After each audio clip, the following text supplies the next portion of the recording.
Oiê! Eu sou Marina Luna e esse aqui é o meu podcast Pensando em Voz Alta, porque, sério, gente, as vozes da minha cabeça, elas estão fazendo tanto barulho que eu preciso compartilhar elas com vocês. Então, aqui é um espaço onde eu transformo ideias, vivências, reflexões e conhecimento em conversa. Fico muito feliz que você esteja aqui comigo. Então, respira fundo, pega um café, um chimarrão, uma água, se acomoda e bora pensar em voz alta comigo. No último episódio, se você não assistiu, vai lá na playlist assistir. A gente falou um pouquinho sobre o que é ser bruxa, sobre o significado histórico e simbólico desse termo, que por séculos foi usado para deslegitimar a sabedoria feminina. E hoje eu quero te levar ainda mais para trás no tempo e aprofundar um pouquinho conhecimento sobre a trajetória das mulheres. Então, antes das fogueiras, antes da Inquisição, antes mesmo da palavra bruxa existir, existia a mulher sábia. Mulheres que sabiam observar o tempo, curar o corpo, entender os seus ciclos, os ciclos da natureza e viver em harmonia com a Terra, com o planeta, com o meio onde elas estavam inseridas. Mulheres que não precisavam de permissão para existir. E é aí que justamente as coisas começam a mudar, né? Quando a gente olha para civilizações antigas, Egito, Suméria, a Grécia, povos celtas, os nórdicos, né? O papel das mulheres nas práticas espirituais e curativas, ele era central. Elas eram as sacerdotisas, elas eram as responsáveis pelos templos, pelos oráculos, né? Elas eram as parteiras, as curandeiras, as herbalistas, as guardiãs do conhecimento natural, as guardiãs de conselhos, as mulheres que eram procuradas para aconselhar, né?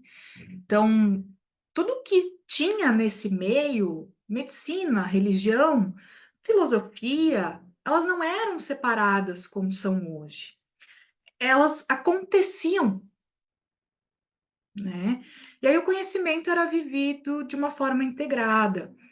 Corpo, natureza, o espírito, eles faziam parte de um mesmo sistema.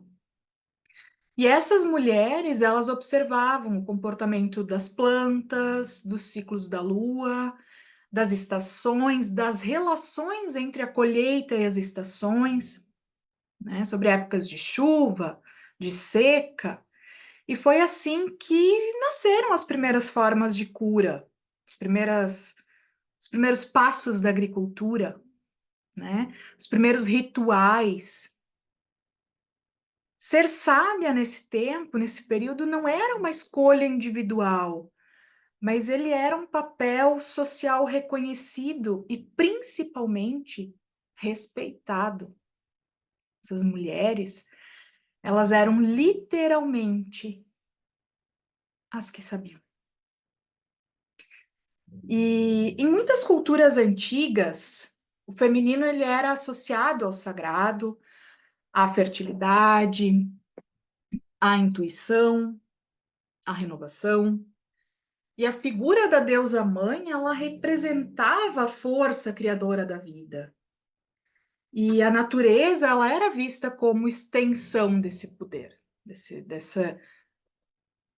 dessa sabedoria delas, né? Então, as mulheres, justamente por gerarem e nutrirem a vida, elas eram consideradas guardiãs dessa energia.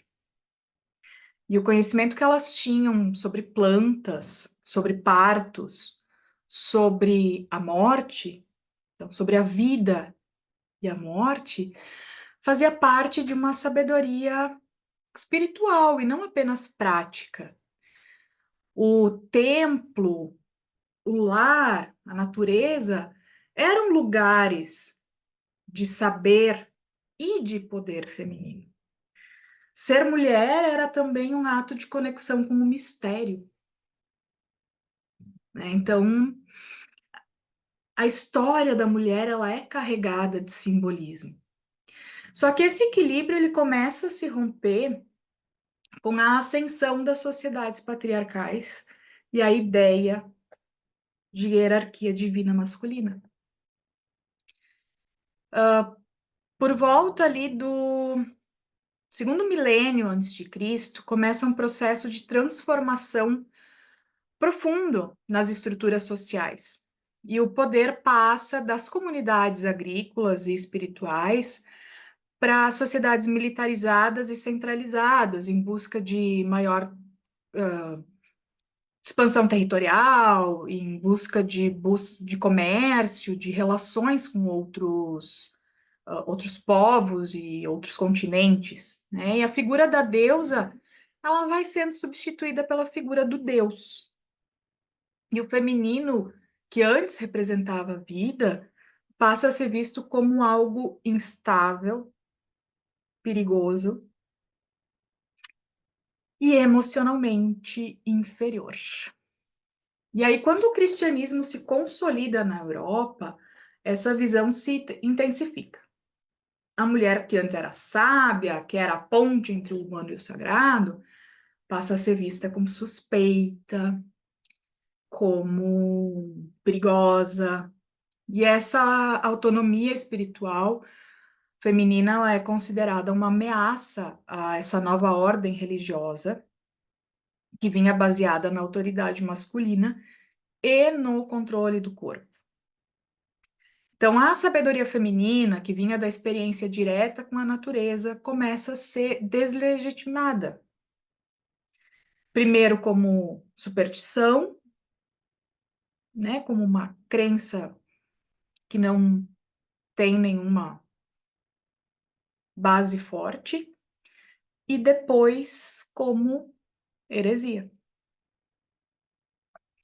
E esse é o ponto em que a história começa a reescrever as mulheres, né? Então, a mesma mulher que antes era vista como a curandeira, como a mulher que detinha saberes, agora ela é chamada de feiticeira, daquela que trabalha com magias ocultas, que fala de ocultismo.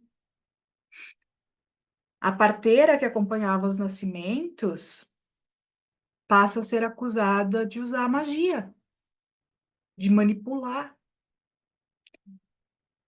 E a herveira que curava, ela passa a ser suspeita de envenenar.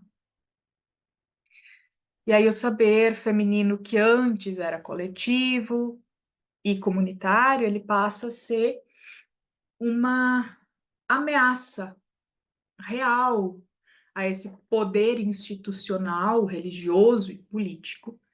E a figura da bruxa nasce desse processo, da tentativa de controlar aquilo que não podia ser controlado, aquilo que não tinha como ser controlado. Mas é importante entender que antes dessas perseguições existia uma cultura de saber e de respeito. Essas mulheres elas eram respeitadas, elas eram referenciadas. E essa cultura ela foi destruída não por acaso, não foi por acaso que isso aconteceu. Isso aconteceu por estratégia. Estratégia política, estratégia comercial, estratégia de expansão, estratégia de dominação, né? Isso é histórico. Nós temos uma história que fala que conta o viés masculino.